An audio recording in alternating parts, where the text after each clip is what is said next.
Good afternoon, everyone. Thank you for coming later in the day. As you probably are aware, this morning we celebrated the life of Chairman John Dingell at Holy Trinity Church in Georgetown. And right now, many of our colleagues are in North Carolina to again celebrate the life of Walter Jones, our colleague from North Carolina, a beautiful, lovely man. I served with him and served with his father. Two different parties. His father, a Democrat, I'm here in the Walter, press conference. You can come back to a me at the end if you Republican, want. but both of them Southern gentlemen, patriotic Americans, both of the Joneses, and certainly Walter Jones and John Dingell. Today is also a day of sadness because it marks the one-year anniversary of the Parkland tragedy of gun violence. 1 year ago, America's heart was broken by the horrific act of violence in Parkland, Florida. Today, we remember the 17 lives that were stolen from us then. I'm very pleased that last night, this House Judiciary Committee, under the leadership of Jerry Nadler, and with the full participation of our members, took a strong step to end the epidemic of gun violence, and they advanced H.R. 8, the bipartisan common sense background check legislation. Our committees are hard at work. I'm very proud of our freshmen. I think I've said to you before that in this freshman class we have 18 chairs of subcommittees. To contrast that to the another historic freshman class, the Watergate Babies, when they came in with all of the size and enthusiasm that they didn't have one subcommittee chair in the first year that they took office. So we're very proud that 18 of them have gavels. By all accounts from our chairman, they come enthusiastic, well prepared, all of the members, and especially, of course, our subcommittee chairs. So we're very hard at work on our For the People agenda while we're waiting for the Senate to pass the conference report, the bipartisan bicameral conference report, which I understand is imminent in the Senate, and then we'll vote on it later today. So that's real progress, I think, for us to have left it to the appropriators to make the decisions, come up with a bicameral, bipartisan bill that we can overwhelmingly support. But at the same time, we are working on our For the People agenda. For the People agenda, first and foremost, said it was going to lower health care costs by lowering the cost of prescription drugs. We've already had committees, the Ways and Means Committee and the Oversight Committee, Government Reform and Oversight Committee have already had hearings on the price of prescription drugs. Our second point in the For the People agenda was to lower healthcare costs, bigger paychecks by building the infrastructure of America. And again, last week, the Transportation Infrastructure Committee held a hearing with representatives of the private and public sector, the mayor of Los Angeles representing our nation's mayors, Governor Walz representing our governors, and others participating there. A third point For the People agenda is H.R. 1 to reduce the role of big, dark, special interest money in politics, lower voter suppression, and increase the voice of everyday Americans in our political system, to restore confidence in our political system. And we've already had an outside of Washington hearing under the leadership of Marcia Fudge in Brownsville, Texas, with great participation from our members, including our distinguished whip, Mr. Clyburn, participating. And here this week, we've had the Homeland Security Committee having a hearing on H.R. 1 and as it relates to the integrity of our elections, and we have the House Administration Committee having a hearing on that as well. Part of our H.R. 1, 2, 3, the first 10 resolutions of the House, the first 10 bills, we're very pleased how we're advancing the For the People agenda, but also H.R. 8, the gun violence prevention bill.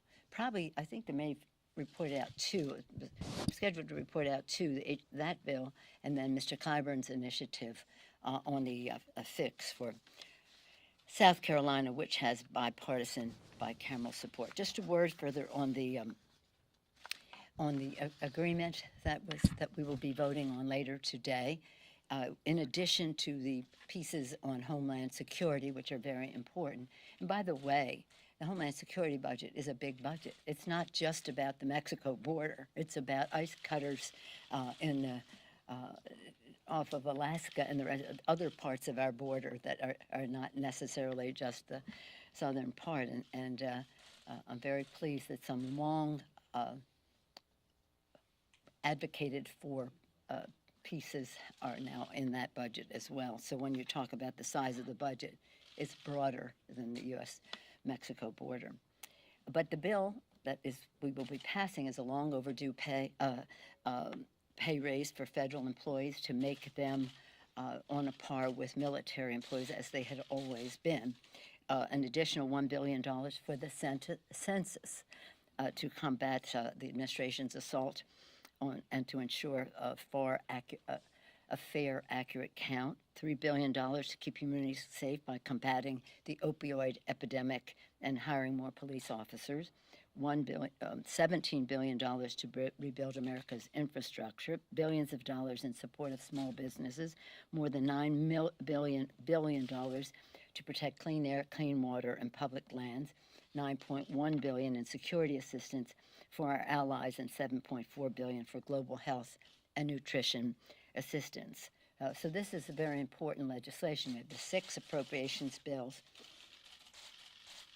that were not agreed to and not as controversial, and then the Homeland Security bill, which produced the result that today we will keep government open, and that's very important for the American people, but we will also, as we do so, protect our borders and protect our values. Madam Speaker.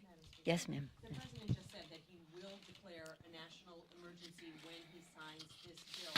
Do you still plan to file a legal challenge if and when he does that, and how quickly would you? Did I ever say I was filing a legal challenge? You said Democrats. I may. That's an option, and we'll review our options. But it's important to note that when the President declares this emergency, first of all, it's not an emergency, what's happening at the border. It's a humanitarian challenge to us. The President has tried to sell a bill of goods to American people. But putting that aside, just in terms of the President making an end run around Congress, here he said, let us respect what the committee will do, and then he walks away from it.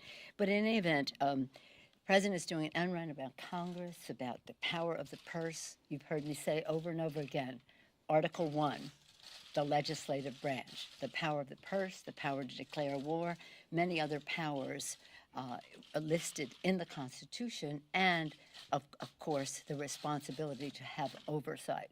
So the President is doing an end run around that. We will review our options. We'll be prepared to respond appropriately to it.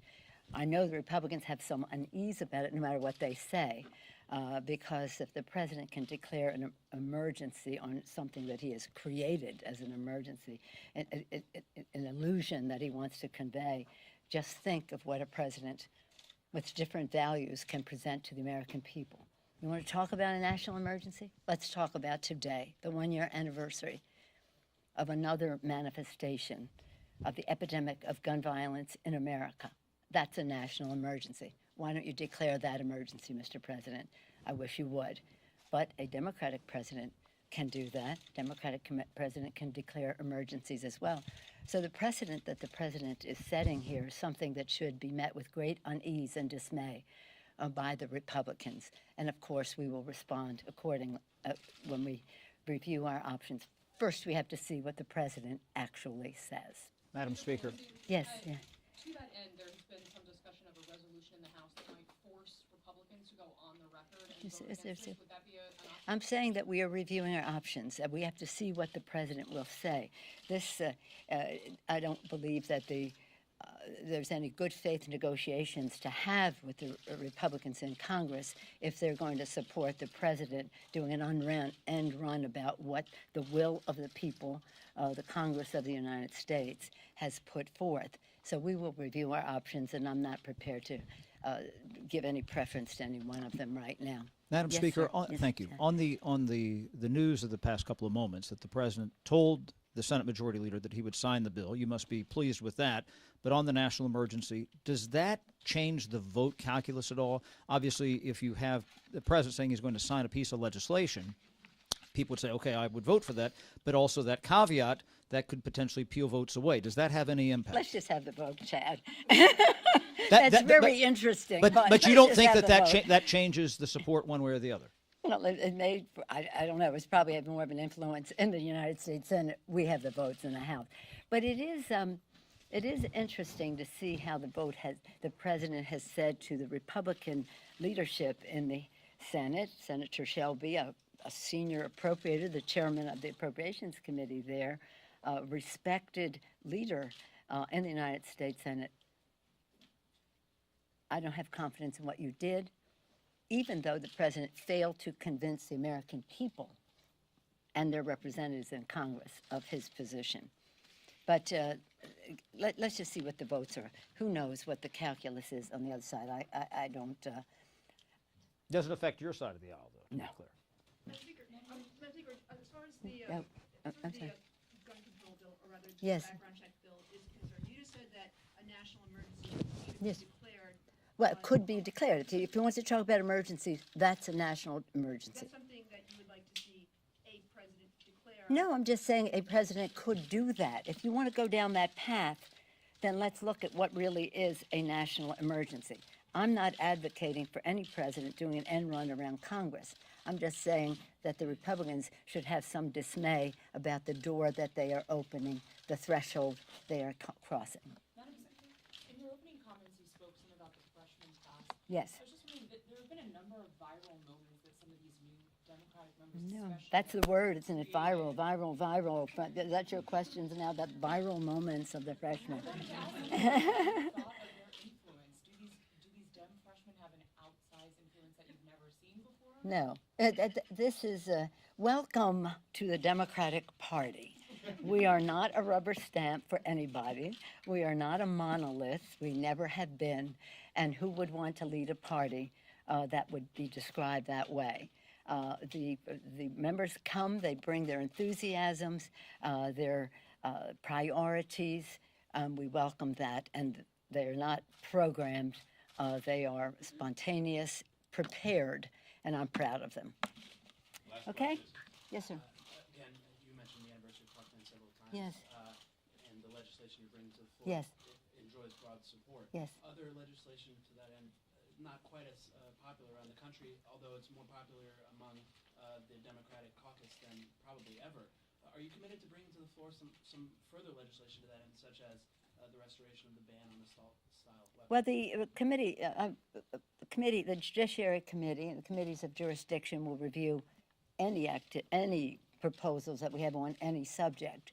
And what they have prioritized, and we have, in addition to the committee, we have a task force headed up by Congressman Mike Thompson of California, has worked in a bipartisan way to protect the American people. What are the measures that save the most lives? And how do we get them into law?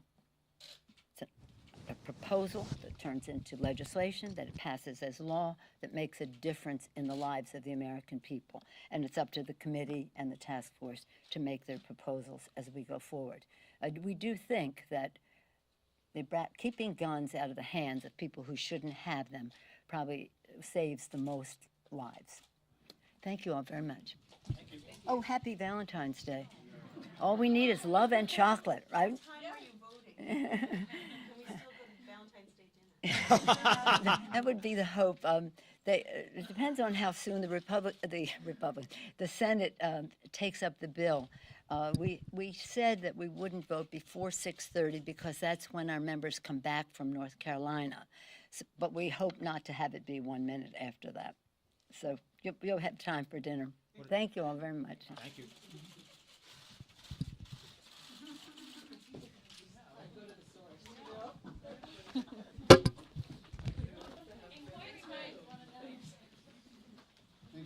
They might want to come. Give me a second. I heard this. Can you dial back in just a minute? Kick off.